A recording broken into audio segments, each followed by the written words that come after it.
পাশের অধ্যায় আমরা দেখব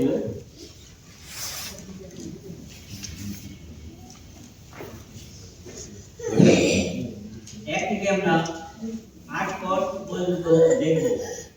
আমাদের মধ্যে যদি কোনো স্মরণকারী ব্যক্তি থাকে উঠে দাঁড়িয়ে এই গানটি পাঠ করলে আমি সাহায্য অনুভব করবো। দয়া করে যদি কেউ পাঠ করতে চান উঠে দাঁড়িয়ে এই বিষয়টি পাঠ করতে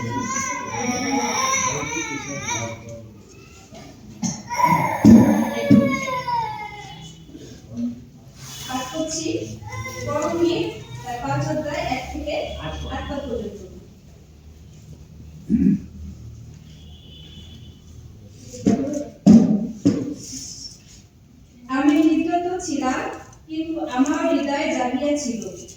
আমার প্রিয়ার ঘর তিনি দ্বারে আঘাত করিয়া কহিলেন, আমার দুয়ার খুলিয়া দাও।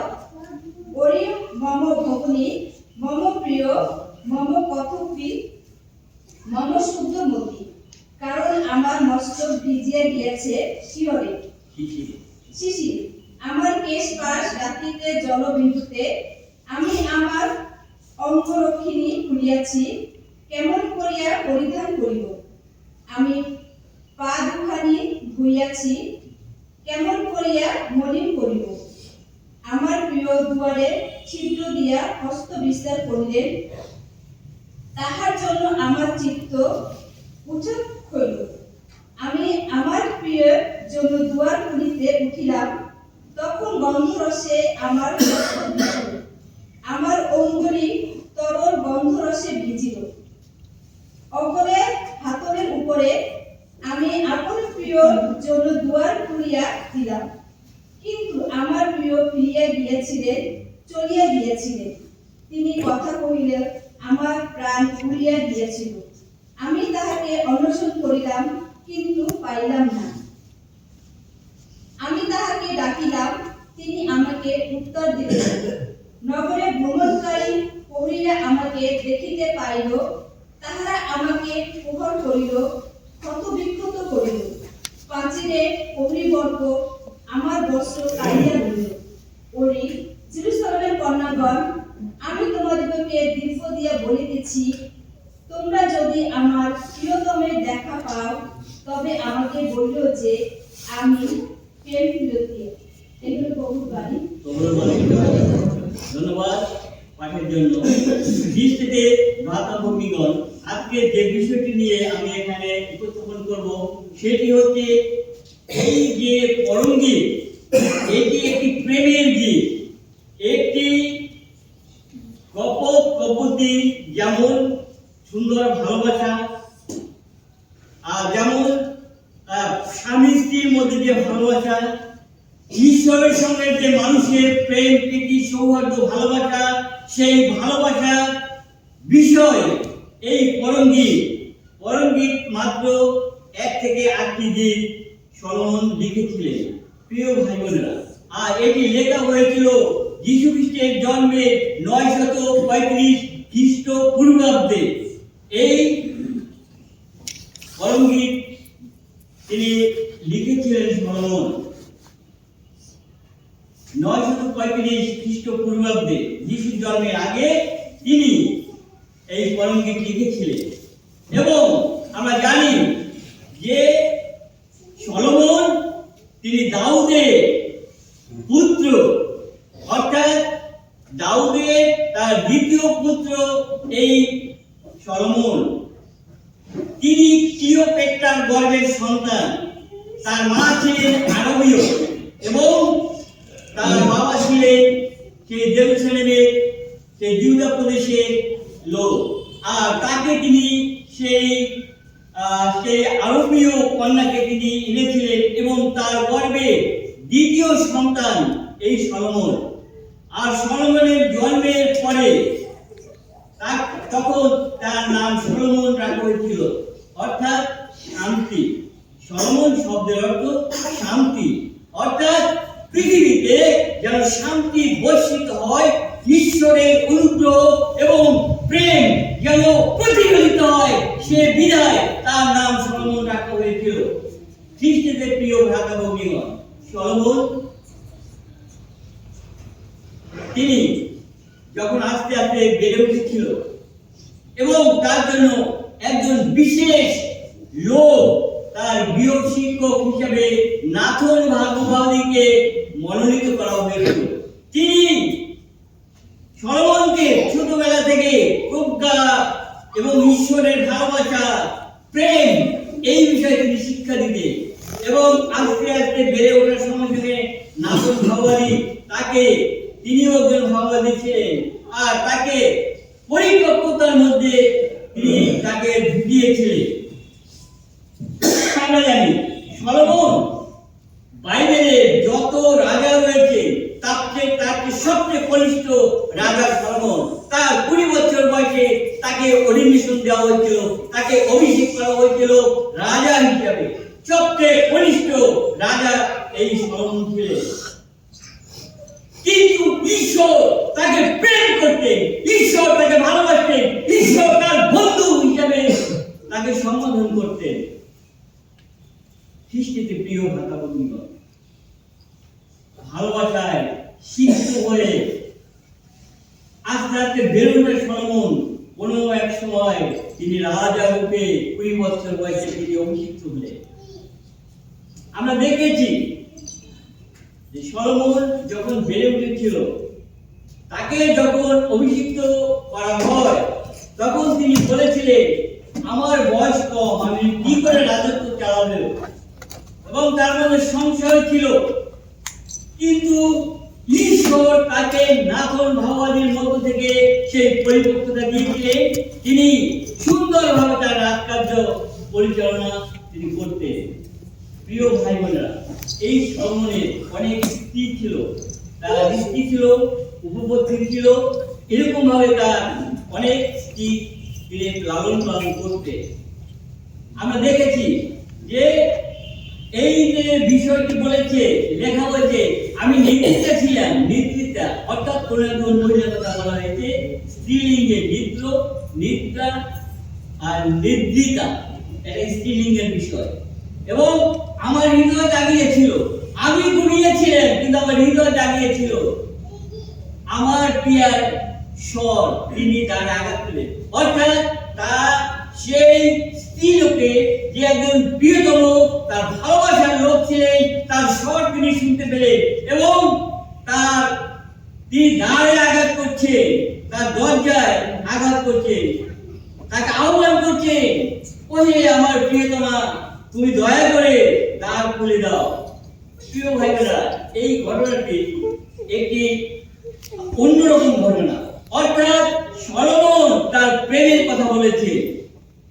সলোমন তিনি আমার জেরুসালেম থেকে 50 মাইল উত্তরে ইফ্রুমিয়াতে তার একটি আঙ্গুরের বাগান ছিল। সেই আঙ্গুরের বাগানে একজন মহিলা তিনি কাজ করতেন এবং তার নাম ছিল সুলোমিও, এবং তিনি সেই আঙ্গুর খেতে পরিচর্যা করতেন এবং সেখানে সারা দিন কাজ, রোদের মধ্যে দিয়ে কাজ করতে করতে তার গায়ের বর্ণ কালো হয়ে গিয়েছিল এবং তিনি প্রতিদিন সকাল থেকে রাত পর্যন্ত সেই বাগানে পরিচর্যা করতেন এবং জল দিতে, লতা আঁকা বাঁকা হলে সেটিকে সোজা করে দিতেন এবং তিনি আগাছা পরিষ্কার করতেন এবং রাত্রেবেলা যেন শিয়াল এসে সেই আঙ্গুর না খেতে পারে চারিদিকে কাটা তিনি বিছিয়ে দিতেন। কঠোর পরিশ্রমে সলোমিও তিনি কঠোর পরিশ্রম করতেন এবং তিনি পরিশ্রম করতে করতে তার গায়ের বর্ণ কালো হয়ে গিয়েছিল। হঠাৎ একদিন রাজা সলোমন ছদ্মবেশে সেই তার বাগান পরিদর্শন গেলেন এবং তিনি দেখতে পেলেন একজন মহিলা কৃষ্ণকায় কালো বর্ণের একজন মহিলা, তিনি তার পরিচর্যা করছেন এবং তিনি তাকে দেখে সেই মহিলা মনে করেছিল হয়তো তিনি একজন রাখাল। তার রাখালের হয়তো তার মেষ রয়েছে মাঠে, সে এখানে আসছে দেখতে এবং তিনি তাকে সম্বোধন করলেন, ওহে মহান মহান ব্যক্তি, দয়া করে আমার প্রণাম নিন। আমি আপনাকে শ্রদ্ধা করছি, আপনি দয়া করে আমার দিকে বসুন। এবং আমি আমার তিনি জল দিয়েছিলেন, যারা হয়তো বা তিনি তৃষ্ণার্ত হয়েছেন, তাকে জল পান করবার জন্য সলোমনকে তিনি জল দিয়েছিলেন। আর তিনি সলোমন তার সঙ্গে তার বার্তা, তার সমস্ত বায়োডাটা তিনি শুনলেন এবং শুনে এবং তিনি দেখলেন সে পরিশ্রম করতে করতে সে এতটা ভালো হয়ে গিয়েছে, তার মনের মধ্যে একটি দয়া এসেছিল এবং ভালোবাসা জাগৃত হয়েছিল এবং সেই মহিলার সঙ্গে তিনি অনেক ভালো ভালো কথা বললেন এবং সেটা তিনি বললেন, আমি তোমাকে একটি সবচেয়ে বড় উপহার কোন এক সময় আমি তোমাকে দেব। এবং তিনি তার দয়াবশত এবং তার যে রূপ তার মধ্যে রয়েছে সেটি তিনি বুঝতে পারলেন এবং একজন সুন্দরী মহিলা তিনি তা বুঝতে পেলেন এবং তিনি সঙ্গে সঙ্গে তার প্রেমের প্রস্তাব তাকে দিয়েছিলেন এবং তাকে বলেছিলেন যে আমি তোমাকে আমার রাজ সিংহাসনে আমার কাছে তোমাকে আমি নিয়ে আসবো। এখানে যে মহিলার কথা বলেছিলেন তিনি সেই মহিলা। প্রিয় ভাই বোনেরা, আমরা দেখেছি সেই সুলেমিও তিনি কঠোর পরিশ্রম করেছিলেন এবং রাজার কাছ থেকে তিনি ভালোবাসা পেয়েছিলেন এবং রাজার কাছ থেকে অনেক উপহার অনেক কিছু তিনি পেয়েছিলেন এবং পরিশেষে অনেক সময় রাজা তাকে তার পানীয় গ্রহণ করেছিলেন, অর্থাৎ তাকে বিবাহ করেছিলেন। আর এই বিষয় নিয়ে সেই প্রেমের গাথা এই অধ্যায়ে রয়েছে। প্রিয় ভাই বোনেরা, এখানে তিনি তাকে বিবাহ করার পূর্বে একটি স্বপ্ন দেখেছিলেন। সেই স্বপ্নটা এটি, তার প্রিয়তমার কাছে তিনি গিয়েছিলেন। প্রিয়তমা তিনি সারাদিন পরিশ্রম করেছেন এবং পরিহিতে তার সমস্ত কাপড় চোপড় খুলে তার নাইট গাউন তিনি পরেছেন এবং তার হাতে সেই সুগন্ধি দ্রব্য দিয়েছিলেন, তার পা সুন্দর করে পরিষ্কার করেছিলেন এবং সেখানে সুগন্ধি দিয়ে মাখিয়েছিলেন এবং ঘুমিয়ে পড়েছিলেন। প্রিয় ভাই বোনেরা, পরে যখন তার বিয়ের স্বর শুনছিলেন, অর্থাৎ সলোমন যে স্বপ্ন যোগে যে বিষয়টি তিনি উপস্থাপন করেছেন আর তিনি তার বিয়ের স্বর শুনছিলেন, কিন্তু তিনি উঠতে পারছিলেন না। তার কারণ রয়েছে, কারণ তার হাতে সেই সুগন্ধি তৈল লেগেছে, তার পায়ে সেই সুগন্ধি তেল রয়েছে। তিনি তার দিনের কাপড় পরিবর্তন করে সেই নাইট গাউন রাখতে সেই পোশাক তিনি করেছে। তার উঠতে গেলে যখন তিনি উঠবে তখন তার বস্ত্র তার কাপড় পরিবর্তন করতে হবে এবং তার সেই হাতে যে সুগন্ধি যখন তার দরজা খুলতে যাবে, দরজার যে হরবর আকাশটা রয়েছে সেটিকে যখন যাবে সেই তার হাত থেকে সেটি মুছে যাবে। প্রিয় ভাই বোনেরা, আমরা দেখেছি সেই তিনি অনুভব করলেন এবং সে গরিবসী তিনি করলেন, কিভাবে উঠবো, আমার চোখে ঘুম, আর এগুলোকে আমার নতুন ভাবে কাপড় করতে হবে, আবার আমার হাতে সেই সুগন্ধি মুছে যাবে, আমি কিভাবে উঠবো। তার প্রিয়তম তাকে বারবার জিজ্ঞাসা করছে, ওহে আমি তোমার সেই প্রিয়তম, দয়া করে দরজা খুলো। এই যে দেখো, তিনি সেই জানালার ভাগ থেকে হাত বাড়িয়ে তার হাত দেখিয়েছিলেন, এই দেখো আমার হাত। প্রিয় ভাই বোনেরা, এবং যখন সে দেরি করতে সময় লেগেছিল এবং প্রিয়তম তিনি নিরাশ হয়ে গিয়েছে, তিনি বুঝতে পারলেন হয়তোবা সে নাও উঠতে পারে, মনের মধ্যে তার একটু কষ্ট আছে। তিনি অভিমান করলেন, তিনি উঠলেন না, আমার স্বর শুনলেন, আমার হাত দেখেছেন, উঠলেন না, অভিমান করে তিনি সেখান থেকে চলে গিয়েছেন। আর যখন সেই তার প্রিয়তমা উঠলেন, সেই তার নাইট গাউন থেকে তার কাপড় পরিবর্তন করলেন, আর তার হরমল যখন তিনি খুলকে হাতে তার পেন লেগেছিল এবং মুছে গিয়েছিল, তিনি খুলে দেখলেন সেখানে তার সেই প্রিয়তম নেই, সেখানে নেই। তিনি নিরাশ হলেন, তিনি হতাশ হলেন, এ কি হলো, কেন আমি এই সংশয় তার কথা সঙ্গে সঙ্গে বুঝলাম না। তিনি মনে মনে সে কাঁদছিলেন, তার চোখের জল ভাসিয়ে দিতে, হয় আমার জীবনে আমার প্রিয়তম এসেছিল, আমার গাফলতিতে, আমার অলস্যতে, আমার বিয়ের জন্য তিনি ফিরে গিয়েছে। আর সেইভাবে তিনি কাঁদলেন এবং নিজেকে ধিক্কার দিলেন, আমি কি করলাম, আমার এটি করা উচিত হয়নি, কারণ আমার প্রিয়তম আমার কাছে এসেছিলেন। তিনি সঙ্গে সঙ্গে দৌড়িয়ে রাস্তায় চলে গেলেন, হয়তো মধ্যরাত হবে। আর সেখান থেকে যখন গেলেন তখন সেই প্রহরীরা, যারা রাস্তায় প্রহরীরা ছিল, তাকে ধরলো, হে মহিলা, তুমি এই রাত্রে কেন তুমি বেরিয়েছো? কারণ একজন মহিলা রাত্রে বের হওয়া একা একা শোভনীয় নয় এবং তার অনেক বিপদ হতে পারে, যার জন্য প্রহরীরা তাকে ধরেছে এবং তাকে প্রহার করেছে, মেরেছে। এবং প্রাচীন বর্গ যারা সেই শব্দ শুনেছে তারা এসেছে এবং তার গা থেকে তার কাপড় তারা বস্ত্র হরণ করে নিয়েছে। প্রিয় ভাই, কি স্বপ্ন! প্রভু খ্রিস্টের মৃত্যুর পূর্বে তার বস্ত্র ভাগ করা হয়েছিল, সেই তার আগাম বার্তা এই স্বপ্নের মধ্যে রয়েছে। প্রভু যীশু খ্রিস্ট সেই ঈশ্বরের প্রিয়তম পুত্র, তিনি বন্ধু রূপে, মানুষ রূপে এই পৃথিবীতে এসেছিলেন এবং সমস্ত মানুষকে তিনি ভালোবেসেছিলেন। কারণ ঈশ্বর জগৎকে এমন ভালোবাসে যে তার একমাত্র প্রিয় পুত্র প্রভু খ্রিস্টকে এই পৃথিবীতে প্রেরণ করেছিলেন। এই বলি, যে কথা বিশ্বাস করবে সে কখনো বিনাশ হবে না, কিন্তু শাশ্বত জীবনের অধিকারী হবে। প্রিয় ভাই বোনেরা, প্রভু খ্রিস্টের সেই আগমন এর মধ্যে রয়েছে। আর যখন তিনি তাকে প্রহার করে হয়েছিল, তাকে ক্ষত বিক্ষত করা হয়েছিল, সে বেচারায় জলছল হয়ে গিয়েছিল, তার চোখে বাড়ি ধরা, চোখের জলে তার কাপড় ভিজে গিয়েছিল।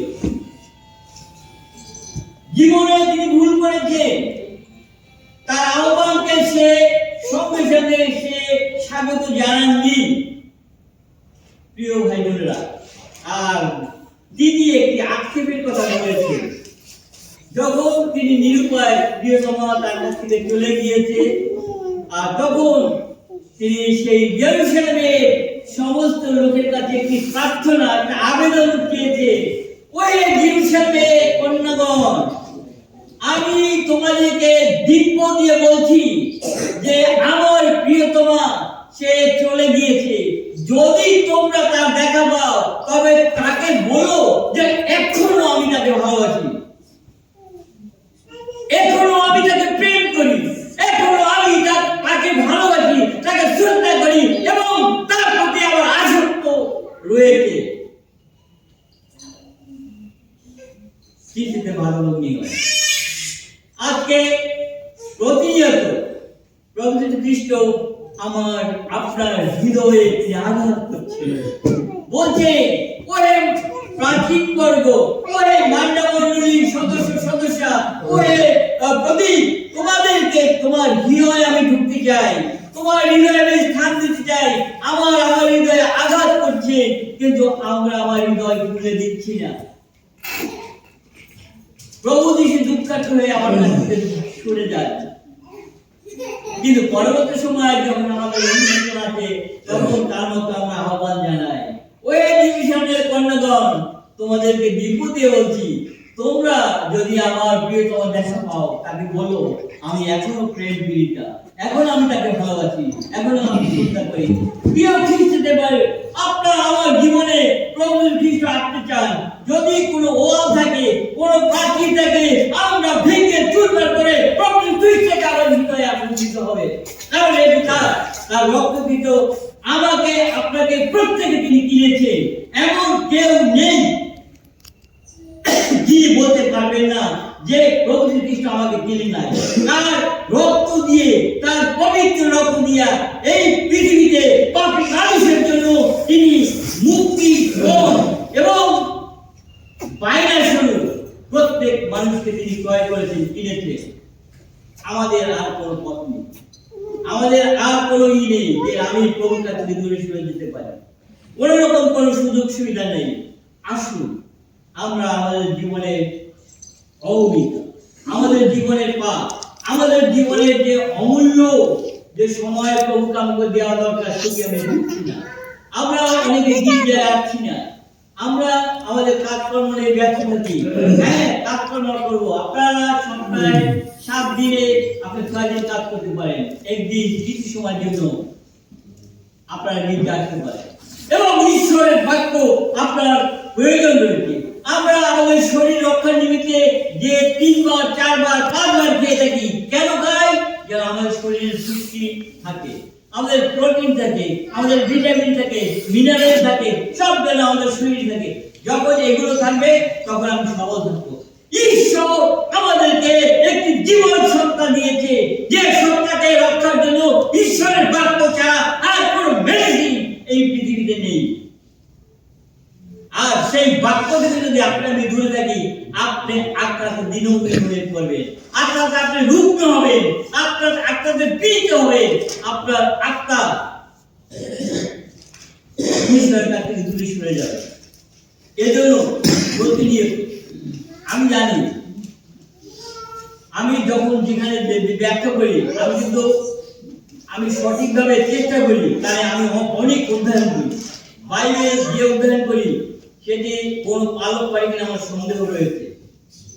আমি 3 ঘন্টা প্রতিদিন বাইবেল স্টাডি করি।